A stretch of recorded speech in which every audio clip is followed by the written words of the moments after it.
If there's one thing I know for certain, it's that all women despise it when men go their own way. I'm not sure what it is, but when men decide to end their dating and relationship lives, women absolutely hate it. And the question is, why do women go insane when men decide to stop pursuing relationships and live life for themselves? I have an answer for you that will shed some light on how your manly superpower is to walk away. It should be obvious by now that men control access to relationships and women control access to pleasure. This has always been the case. Have you ever noticed how women always want your commitment more than anything else?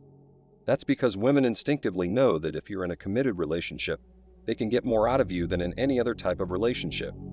Consider the dynamics between a sugar daddy and a sugar baby. In this dynamic, the sugar daddy wields all of the power because he did not commit to her, so legally she isn't entitled to anything, and he can trade her in for another young piece of tail at any time because she needs him more than he needs her. Let's flip the script and look at people in committed relationships under the guise of monogamy. When a man decides to be in a relationship with a woman, he essentially gives away his power because he relies on her to get his willy wet, which gives her power in the relationship because she's supposed to be the sole provider of that sweet thing. Remember, women are the gatekeepers of pleasure, so if she doesn't consent to you blowing her back out, you can't touch her regardless of the situation. This gives the woman control if you agree to be committed to her primarily in marriage because you are legally bound to her, allowing her to withhold pleasure from you whenever she wants. Here's the deal. Once men have leverage and options over women, they realize there's no peace league game they can play that will work, because for a woman to manipulate a man, he has to either care about the woman or she is the only person he can get pleasure from. Without those things, they have no cards to play in order to manipulate and take advantage of men. This is why they pine for relationships so much. In a relationship, you'll obviously care about her, you'll form a bond, and she'll be the only person with whom you're supposed to have pleasure. To return to the original point, women obsess over men who go their own way because they have no leverage over those men, because they don't want anything to do with women. Always remember that a woman's primary goal in this world is to survive and ensure the survival of her unborn child. Mothers will no longer care or love their children as they grow into teenagers because they are biologically hardwired to protect babies. Along with protection, they require resources and a roof over their heads in order to feel safe and to ensure that if they become pregnant, they can survive and live to care for that child. Because most of them can't get these things for themselves, they figure they could just let the man go get it in exchange for the one thing they have to offer, which is that wet vice grip. So I want you to understand that all relationships are transactional by definition. Men who choose to abandon women in relationships are a problem in the eyes of women because they can't get anything out of you, threatening their survival. Never believe that these 304s are winning because the vast majority of them aren't.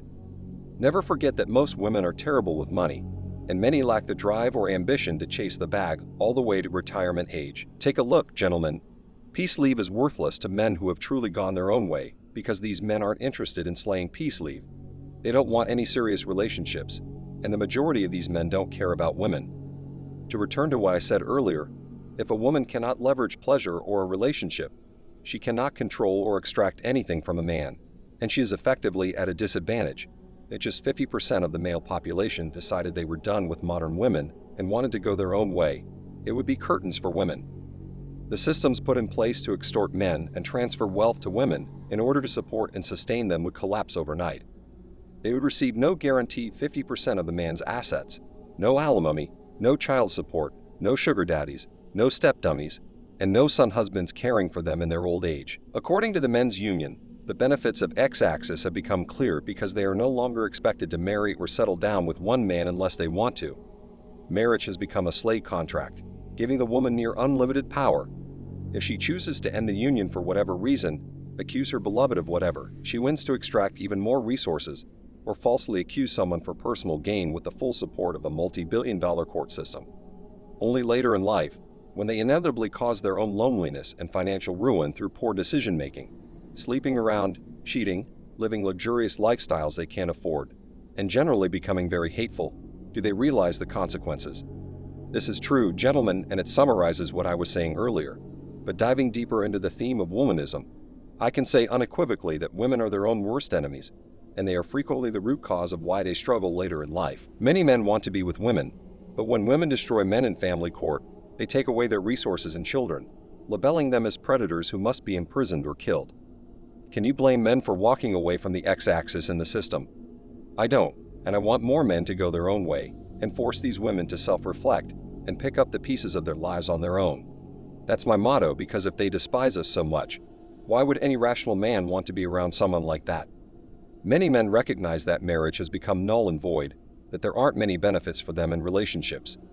If enough men go their own way, womanists will no longer have power over them through marriage or children, and men who are done will not produce enough GDP for them to feast on through social programs, which greatly concerns them. The government can simply levy a bachelor's tax to try to mitigate the damage done if men stop supporting women, but the overall theme is that women cannot survive without men. Even when men decide to leave them alone, women can't leave us alone because they know deep down that we are better than them and that they need us far more than we need them. Another thing I want to emphasize to you is that you should never let anyone shame you or try to lead you back to the plantation, especially if they are a monkey simp or a woman. Don't forget to hit the like button to help spread the word about this video. Thank you for taking your daily dose of red pills, and remember that a red pill a day keeps bad poker hands away. So have a good rest of your day and cheers.